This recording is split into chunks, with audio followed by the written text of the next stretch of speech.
Welcome back. I'm absolutely thrilled to have you here for today's explainer because we're going to be looking right under the hood of the food service world. Today, we're exploring the real, hard mechanics of restaurant sustainability.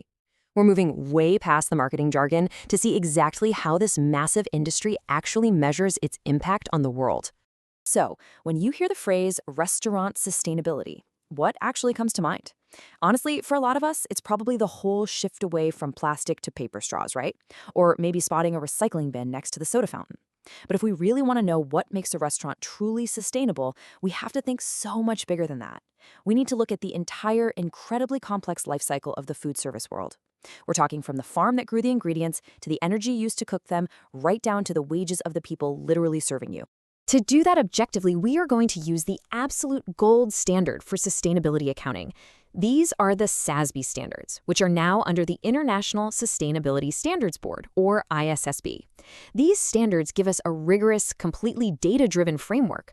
So we're going to use them today as our decoder ring, turning some pretty dense accounting metrics into a tangible, fascinating narrative about how restaurants actually operate. Okay, let's dive right in by defining our scope. Within the massive food and beverage sector, the Sustainable Industry Classification System, or SICS, categorizes the restaurants industry under the code FB-RN. This covers entities that prepare meals, snacks, and beverages to customers' orders for immediate consumption. And that includes whether you're eating in the dining room or taking it to go. Now, the standard divides this giant industry into three distinct subcategories.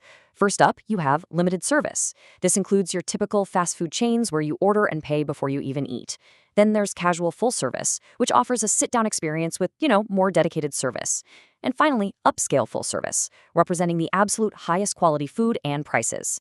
But here's the thing. Regardless of which category a restaurant falls into, they all face shared sustainability challenges that these exact metrics seek to quantify. So here is our menu for today's explainer. 1. Sourcing and supply chain. 2. Kitchen operations and labor. 3. Customer safety and nutrition. 4. Managing restaurant waste. And 5. The bottom line. Let's get into it. Section 1.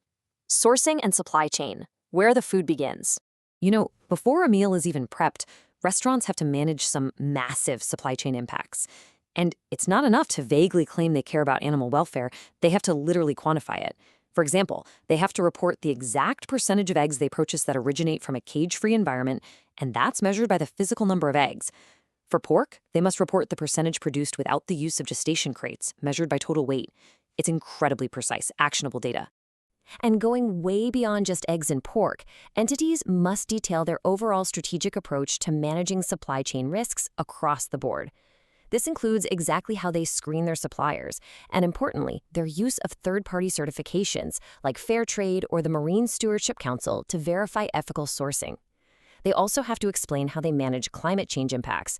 Because think about it, changing temperatures and water stress directly affect the cost and availability of everything from coffee beans to fresh produce. Suddenly, the rising price of that avocado toast makes a lot more sense, right? Section 2. Kitchen operations and labor. The heart of the house. Entering the actual kitchen, massive amounts of energy are required to keep operations running smoothly. To measure this intensity, restaurants have to report three key metrics: the total energy consumed in gigajoules, the percentage pulled from the standard grid, and the percentage derived from renewable energy. By tracking this, restaurants can pinpoint ways to decrease their operational costs through efficiency upgrades and limit their exposure to future greenhouse gas regulations. Water management is also absolutely crucial, especially for restaurants operating in water-stressed regions of the world. But how do you standardize what fresh water even means globally? Well, the standard provides a remarkably specific definition. If no local legal definition exists, fresh water is defined as having less than 1,000 parts per million of dissolved solids. Restaurants track exactly how many thousands of cubic meters of this specific fresh water they withdraw and consume, highlighting their direct exposure to rising water costs. Of course, a kitchen doesn't run without people. The restaurant industry is notoriously labor-intensive, and it deals with really high turnover. To properly assess labor practices, entities must track both voluntary turnover, like when an employee resigns, and involuntary turnover, such as dismissals. High turnover isn't just a morale issue. It heavily impacts administrative costs because of the constant, unending need for hiring and training. Now, a major operational challenge pops up when you start comparing corporate-owned stores to franchise locations. Many major chains are heavily franchised, meaning the restaurant staff are actually employed by a third party, not the brand itself. This creates a massive challenge for a parent company trying to maintain consistent labor standards, wages, and safety protocols across continents. Yet to the customer walking in, the brand name on the door is literally all that matters. Section 3, Customer Safety and Nutrition. Serving the guest. Here we focus heavily on public health. Food safety is paramount. A single outbreak can cause devastating, long-term financial damage. To monitor this, the standard requires rigorous tracking. What percentage of restaurants were inspected, how many received critical violations. They even have to track the total number of confirmed foodborne disease outbreaks, and specifically, what percentage were severe enough to trigger an official public health investigation.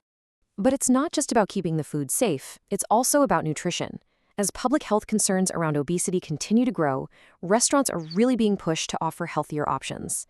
The standard has entities track the percentage of their meal options that align with recognized dietary guidelines.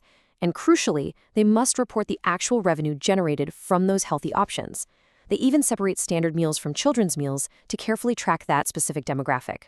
And speaking of children, the standards go way beyond just the menu and look directly at marketing. Restaurants must track the percentage of their advertising impressions that are made specifically on children.